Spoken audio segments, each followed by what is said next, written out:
పద్దెనిమిది పడి మెట్ల పైకెక్కి గుడికేగు భక్తులకు ఎదురొచ్చే బంగారు స్వామి ఇరుముడులు స్పృశించి శుభమును దీవించి జన బృందముల చేరే జగమేలు స్వామి తన భక్తులనరించు తప్పులకు తడబడి ఒక పక్క ఒరిగెన ఓంకారమూర్తి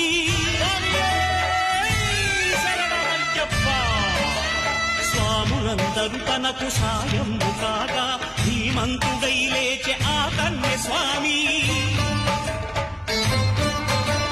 పట్టబంధము వీడి భక్తతతికై